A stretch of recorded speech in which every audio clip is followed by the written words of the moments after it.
हम इस ब्लॉग में देखते हैं -71 डिग्री पर एक घुमंतू और ध्रुव भालू की जंग कैसे होती है। कहीं दूर साइबेरिया के दिल में एक ऐसी जगह है जहां इंसान और प्राकृतिक के बीच की रेखा लगभग मिट चुकी है।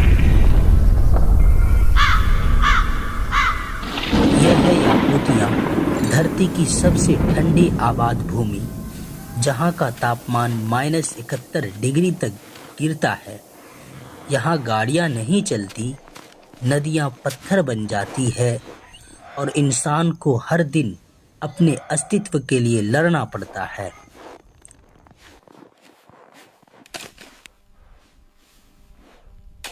नमस्कार दोस्तों, आज मैं आपको ले चल रहा हूँ एक ऐसी कहानी में जो सिर्फ सर्वाइवल नहीं बल्कि इंसानी जज्बे की मिसाल है। यह कहानी है एक याकूत घुमंतू की,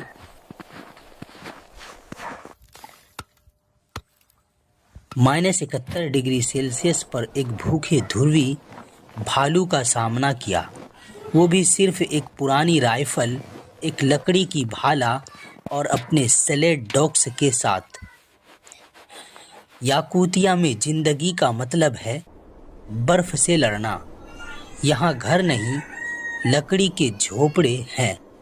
गर्मी नहीं, बस जानवरों की खाल से ढकी नींद है और खाने के लिए वही जो आप बर्फ में ढूंढ पाएं। यहाँ के लोग, जिन्हें याकूत कहते हैं, सदियों से बर्फ के साथ जीना जानते हैं। वो कहते हैं, जो ठंड को सुन लेता है वही जिंदा रहता है। उस रात तापमान -71 डिग्री था। हवा इतनी ठंडी थी कि सांस अंदर लेते ही फेफड़े चुभ जाते थे। वह घुमंतू अपने कुत्ते के साथ मछली पकड़ने निकला था, लेकिन तभी दूर सफ़ेद मैदान में कुछ हिला। वह था एक भूखा ध्रुवी भालू और उस बर्फीले सट्टा में दोनों के बीच बस कुछ मीटर की दूरी थी। भालू की भूख कई दिनों की थी। वह झुका, फिर गुरिया और ठंडी हवा में उसकी सांस धुंध की तरह फैली। घुमंतू ने राइफल उठाई, लेकिन वह पुरानी थी, बंदूक जमी हुई थी, ट्रिगर हिला तक नहीं। अब सिर्फ एक विकल्प बचा था, पूर्वजों की बुद्धि। उसने अपने थैले से वर्च की छाल निकाली, उसे चर्बी में डुबोया और आग लगाई। धुआं उठाते ही उसने हवा की दिशा पढ़ी ताकि धुआं सीधे भालू की ओर जाए। भालू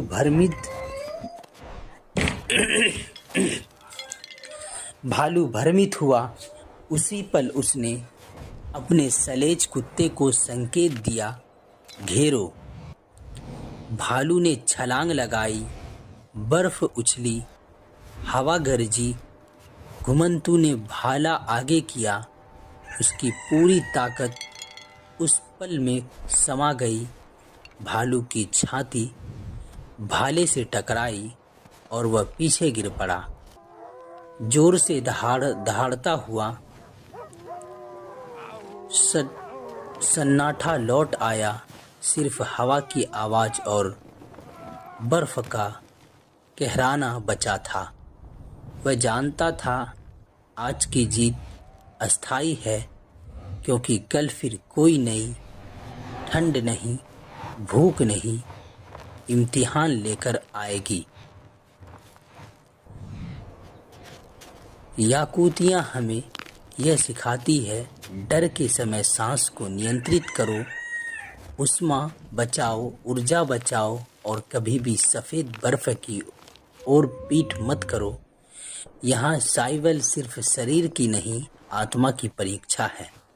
याकुतिया के इस बर्फीले प्रदेश में इंसान और प्रकृति के बीच का संघर्ष अनंत है, लेकिन हर बार जब कोई घुमंतू अपनी मशाल जलाता है वह सिर्फ अपनी राह नहीं मानता कि उम्मीद भी रोशन करता है।